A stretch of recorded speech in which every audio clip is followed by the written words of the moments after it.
Hey everyone, I'm working to hit 1,000 subscribers, and I need your help to get there. If you enjoy this content, please hit that subscribe button right now.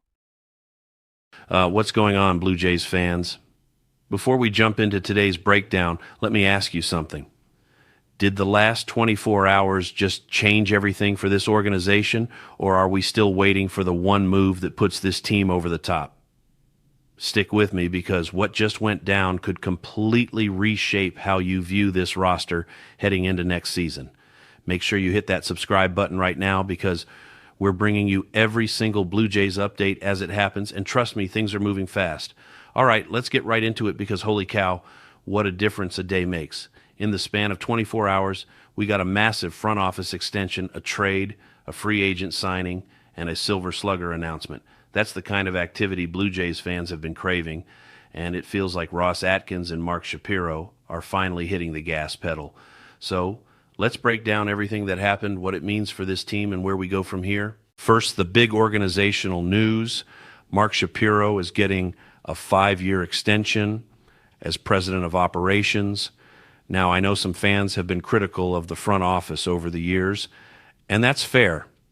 There have been some questionable decisions, some missed opportunities, and some frustrating stretches. But you've got to give credit where it's due. The last year has been a complete turnaround.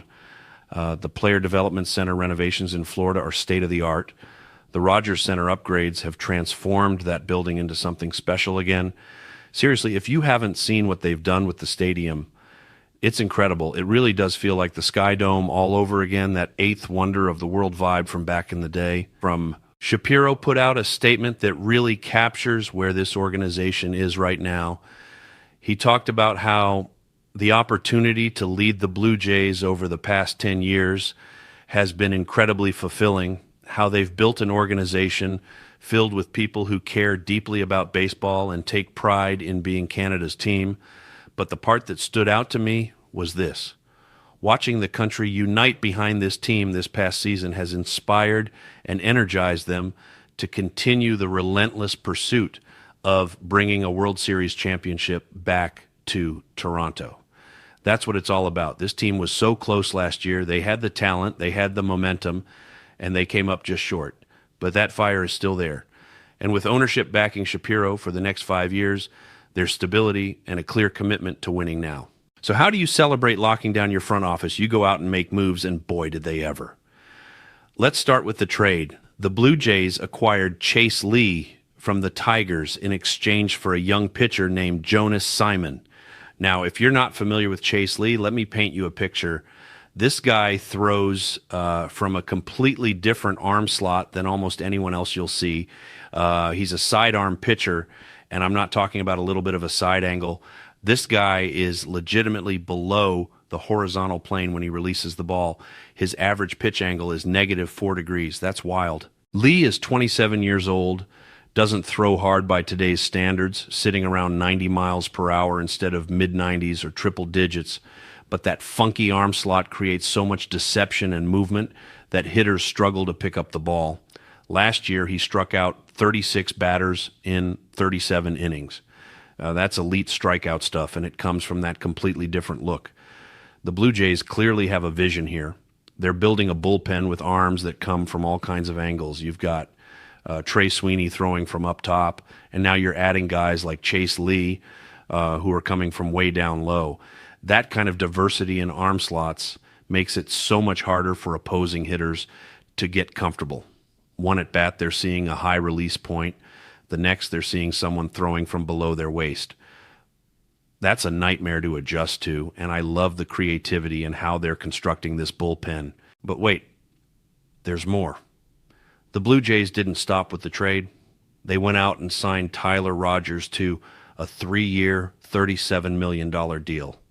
And if you've never seen Tyler Rogers pitch, you need to go watch video of this guy right now, because it is one of the most unique deliveries you will ever see in professional baseball. This man throws from a -61-degree arm angle. It almost looks like he's picking something up off the ground and bowling it toward home plate. It's like a softball pitch, except it's coming at you in a Major League Baseball game at 90 miles per hour with insane movement. Rogers is the exact opposite of Trey Sweeney. Sweeney is at 64 degrees, almost straight over the top like a hammer toss. Rogers is at negative 61 degrees, coming from down under like he's rolling a bowling ball. Imagine being a hitter and facing both of those guys in the same game. You go from a ball that's coming straight down at you to a ball that's rising up through the zone. That is so disorienting, and it's exactly why Tyler Rogers has been successful throughout his entire major league career. He messes with hitters' timing and eye level in ways that traditional pitchers just don't.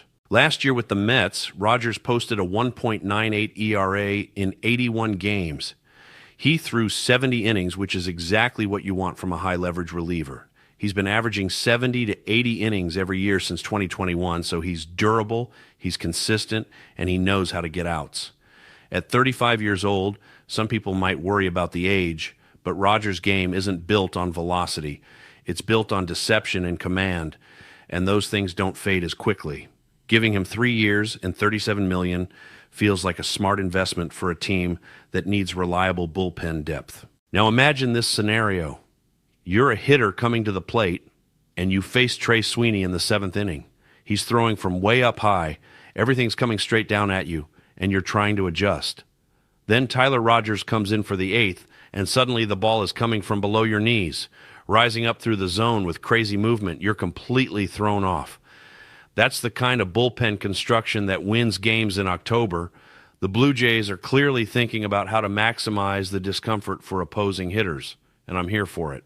But that's not all that happened yesterday. The Silver Slugger Awards were announced, and the Blue Jays had a representative. George Springer won the Silver Slugger at designated hitter, and honestly, this might be one of the most impressive comeback stories of the entire season. Think back to spring training last year. George Springer could not hit his way out of a paper bag. He was struggling at the plate. People were questioning whether he had anything left, and there were legitimate concerns about whether he could still be a productive player. Then the season started, and George Springer went out and had arguably one of the best years of his entire career. He hit .309 with 32 home runs, 84 RBIs, and 18 stolen bases. Those are MVP caliber numbers. He was one of the most consistent bats in that lineup all season long, and he did it primarily as a DH. If George Springer isn't in the conversation for Comeback Player of the Year, I don't know what we're doing. The man completely turned his season around and put up numbers that would make anyone proud. Congrats to George. This is a well-deserved award, and it's a perfect cherry on top of what was a special season for him individually and for the team. Obviously, the ultimate goal is a World Series ring, and they came so close last year, but this Silver Slugger is a reminder of just how good George Springer still is when he's locked in. If he can replicate that kind of production again next season, this lineup is going to be absolutely lethal. So let me ask you this. What do you think about everything that went down in the last 24 hours? Are you excited about Mark Shapiro's extension? Do you love the bullpen additions with Chase Lee and Tyler Rogers? How do you feel about George Springer winning the Silver Slugger? Drop your thoughts in the comments because I want to hear from you. This is the kind of activity that gets the fan base buzzing, and it feels like the Blue Jays are finally making the moves necessary to take that next step. Make sure you're subscribed, hit that notification bell so you don't miss any updates, and let's keep this conversation going. The off-season is far from over, and if the last 24 hours are any indication, there's a lot more coming. Thanks for watching, and as always, let's go Blue Jays.